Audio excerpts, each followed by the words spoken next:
یہ کہانی ہے اس پرانے گاؤں کی جہاں پر سردی کی سرد راتوں میں جب پورے گاؤں میں سناٹا چھا جاتا تھا، پورے گاؤں میں جب سرد ہواؤں کا اور دھند کا راج ہوتا تھا تو گاؤں سے کوئی بھی اپنے گھروں سے باہر نہیں نکلتا تھا۔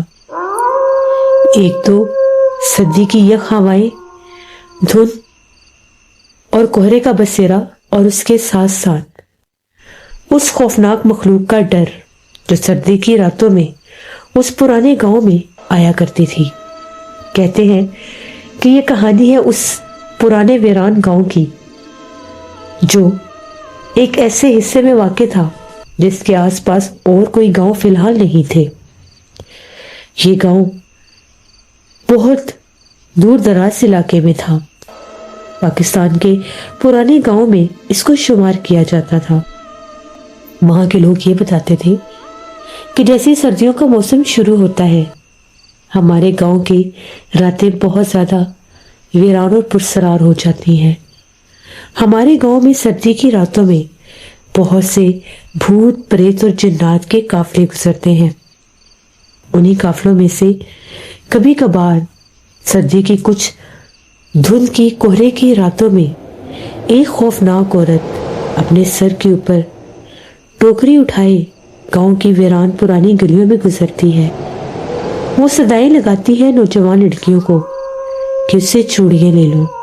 یہ خوفناک چوڑیوں والی آدھی رات کو گاؤں کی ان ویران گلیوں میں بھٹکتی ہے، جس کی آواز سن کر کوئی بھی انسان کانپے بنا اور ڈرے بنا رہ نہیں سکتا تھا۔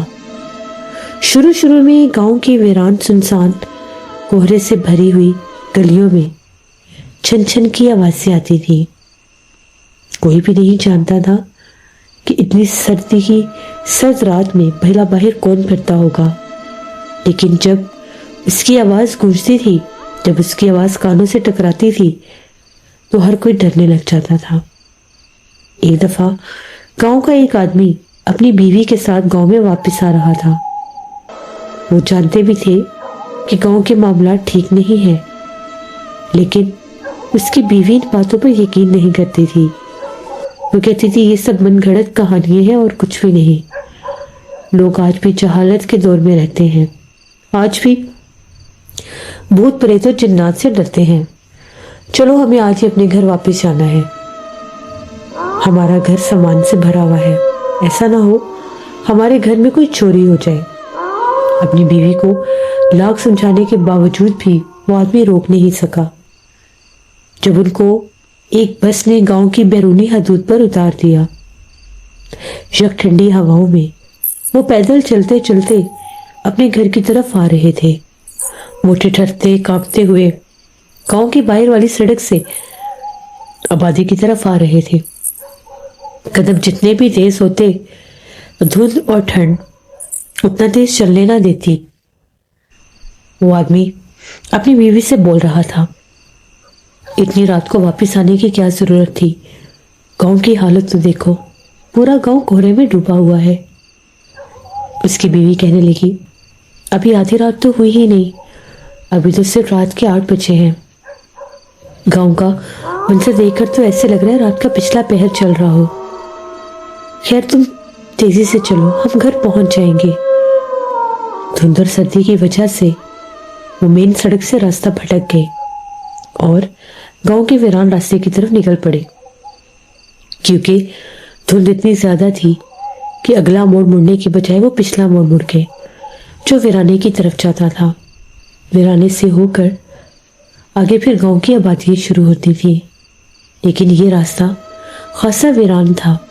لوگ اس راستے کو دن کے وقت بھی استعمال نہیں کرتے تھے، سوائے ان لوگوں کے جو جنگل میں لکڑی کاٹنے جاتے تھے۔ چلتے چلتے وہ لوگ بہت تھک گئے۔ شوہر نے بیوی سے کہا، لگتا ہے ہم راستہ بھٹک گئے ہیں، دیکھو نا آبادی میں ہمیں اب تک پہنچ جانا چاہیے تھا۔ یہ آس پاس اتنی لمبی لمبی جھاڑیاں دیکھ رہی ہو، یہ مجھے جنگل والا حصہ لگتا ہے، ہمیں اگلی سڑک مڑنی تھی۔ ٹھنڈ اور باتوں میں ہمیں پتہ ہی نہیں چلا، ہم پچھلی سڑک مڑ گئے۔ بیوی بولی اب ہم کیا کریں، واپس چلے؟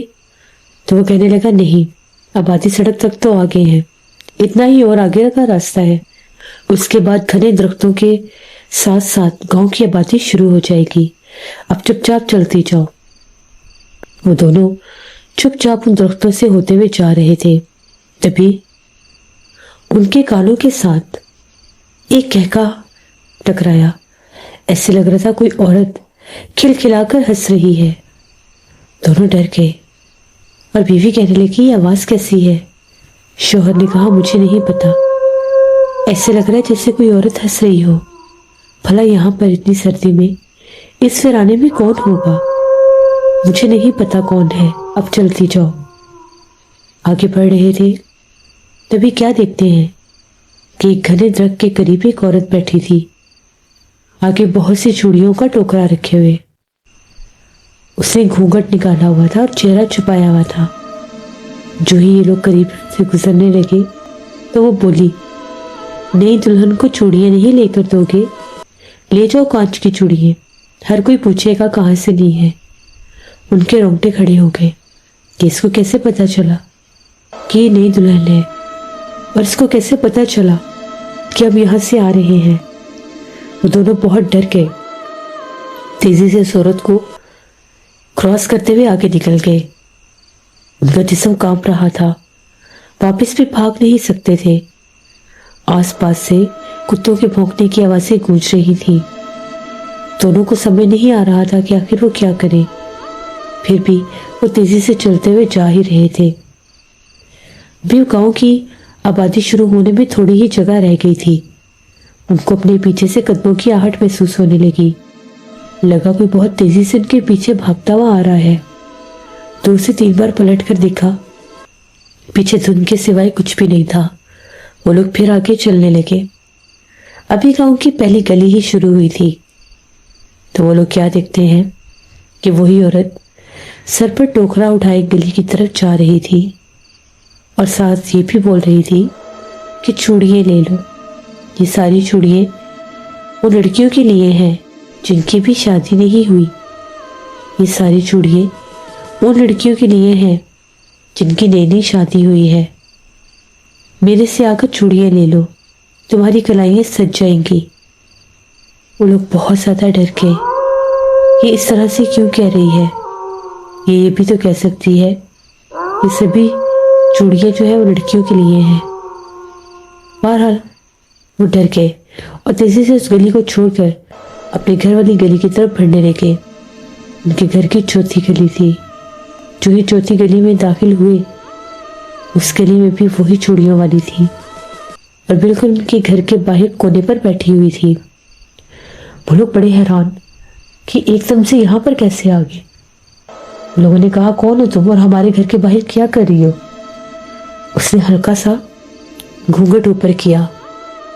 ایک آنکھ تھی، وہ بھی سفید کلر کی، کالے سے ہاتھ، اور وہ کہہ رہی تھی چوڑیاں دینے آئی ہوں، نئی دلہن کو چوڑیاں دے دو، اس کی کلائیاں سونی ہیں، جنگل میں تو تم نے چوڑیاں نہیں لی، یہیں پر لے لو۔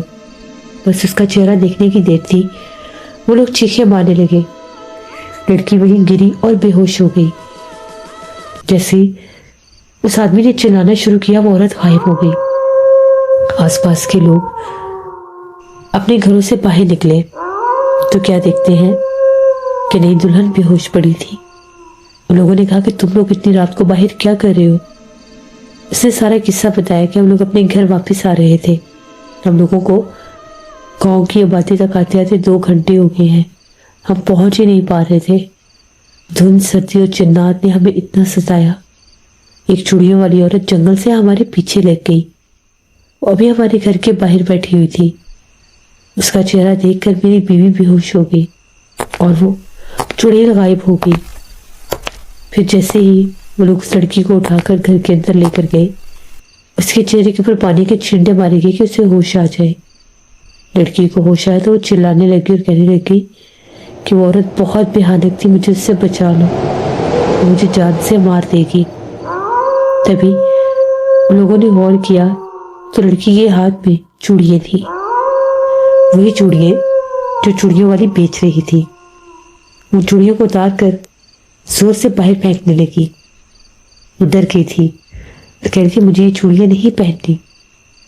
سب حیران تھے کہ اس کے ہاتھ میں چوڑیاں آئی کیسے۔ اس کے بعد ہر رات وہ چوڑیوں والی چڑیل ان کے گھر کے باہر بیٹھ کر اس لڑکی کو پکارتی، اس لڑکی کا نام لیتی۔